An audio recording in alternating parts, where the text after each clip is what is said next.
Mercedes boss Toto Wolff says he wanted to punch himself on the nose following the squad's double DNF in Australia. It's first since the 2018 Austrian Grand Prix, despite some hopeful progress on race pace. Mercedes endured a nightmare weekend in Melbourne, with the only positive to hang on to being George Russell's race pace in the final stint before he went into the wall, while Lewis Hamilton suffered a power unit failure on lap 17. But while Hamilton admitted this is now his worst season start, eclipsing 2009, his team boss was a little more measured. Obviously, on one side, I want to punch myself on the nose. But on the other side, it is also a testimony that when you get things right, you can turn it around pretty quickly, Wolff said. Williams is in a race against time to have a spare chassis ready for the next round in Japan, though it is confirmed that it will have 2 cars on the grid at the Suzuka circuit. Alex Albon revealed in Australia just how far behind Williams was with its production when he crashed heavily during FP2 at Albert Park, in effect writing off his chassis, which forced Logan Sargent to sit out the rest of the weekend as the squad reallocated his car. But while Williams is aiming to have a spare chassis ready for Japan, it may yet have to wait until round 5 in China. The team here have managed to get the car back for roundabout Monday at 2 a.m., Val said. So we'll have teams already working on it from Monday onwards in order to get it repaired.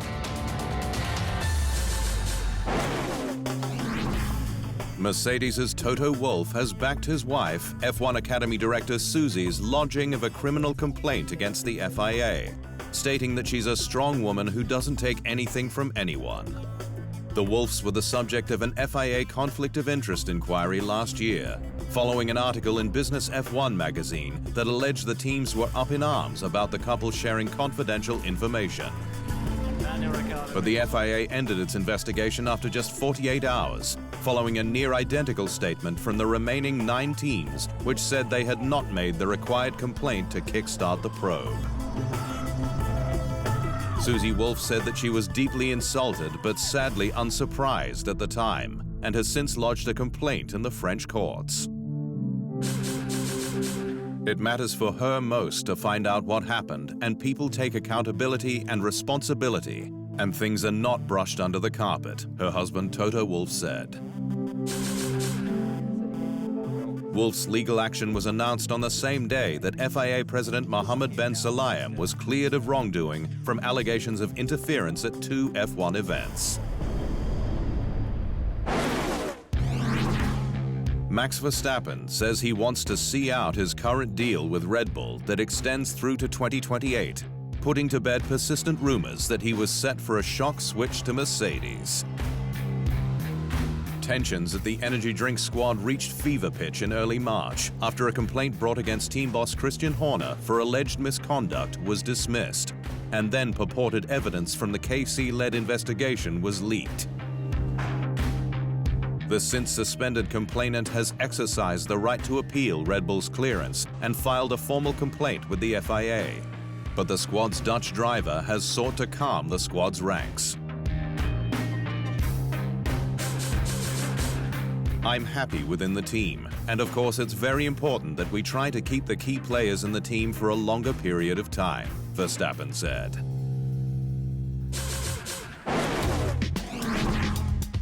Double F1 World Champion Fernando Alonso says Aston Martin remains his priority for 2025 and beyond, should he choose to stay on the F1 grid.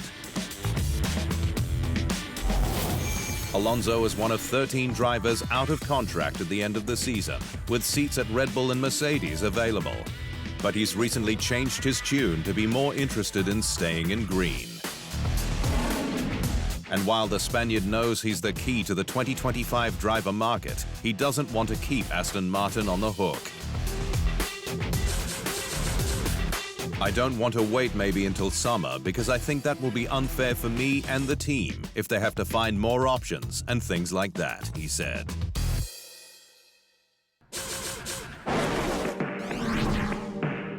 McLaren young gun Oscar Piastri says that he feels mutual respect with 7-time F1 world champion Sir Lewis Hamilton. The Australian has raced Mercedes as Top Gun on a number of occasions, including Saudi Arabia, where he spent 25 laps behind the Brit before he pitted, and Monza and Las Vegas last year, where they made contact. But Piastri, in a chat with F1's official podcast Beyond the Grid, says he has been impressed with Hamilton's respectful approach. The couple of times Lewis and I have had incidents, he's been very good. I mean, the one in Monza, he came up to me straight away and shook my hand and said sorry, which, you don't get from everyone on the grid. The one in Vegas was a bit of a 50-50, but we spoke about it. We certainly weren't angry or pissed off at each other. We just sort of spoke about it and, what we were trying to do and why it went wrong and stuff. So, yeah, from that side of things, it's been cool to talk to, and you certainly don't get that kind of respect or discussion with other people. Staying with McLaren, where team boss Andrea Stella says that he expects the team to fight at the front from 2025, with another year needed to sort its car's balance issues. McLaren transformed its fortunes last season, with direction from Stella and Zak Brown, who was announced in Australia last weekend as the team's racing CEO through to 2030. But while McLaren has fallen further back into the midfield than it was last season, with the MCL 38 struggling in the slow-speed corners, Stella says the team's potential can be reached. We have another couple of years with these regulations, and I think it will be at least another one-year journey to complete the exercise of resolving these balance issues, Stella said. Former Haas chief Gunther Steiner says his ex-driver Nico Hülkenberg should be considered for the second Mercedes seat in 2025, stating that maybe now he is in the right place at the right time. Rumors continue to swirl around who will replace Sir Lewis Hamilton at the Silver Arrows next season, with the seven-time F1 world champion off to Ferrari to pair with Charles Leclerc.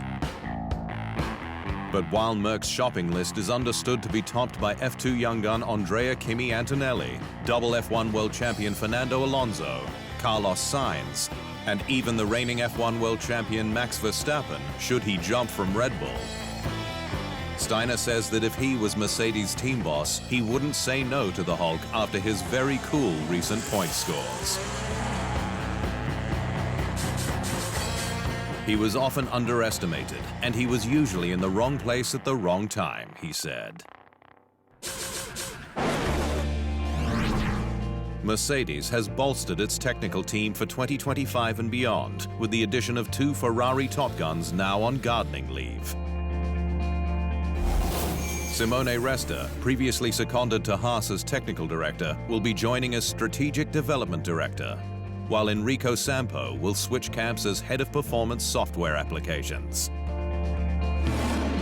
Team boss Toto Wolff and technical director James Allison both signed new multi-year deal extensions earlier this year in January that will keep them at the squad into the sport's next era, with Wolff keen to look on the bright side of the squad's struggles.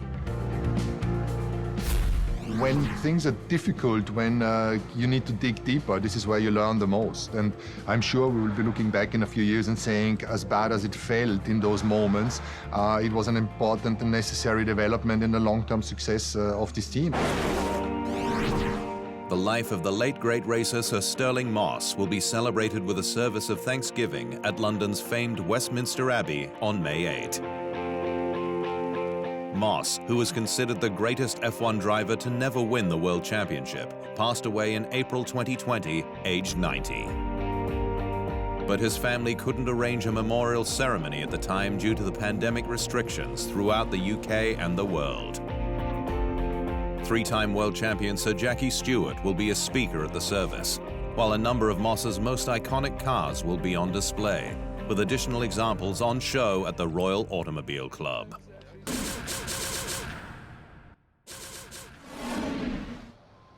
Thanks for watching. To stay up to speed on all things Formula One, make sure you hit the subscribe button.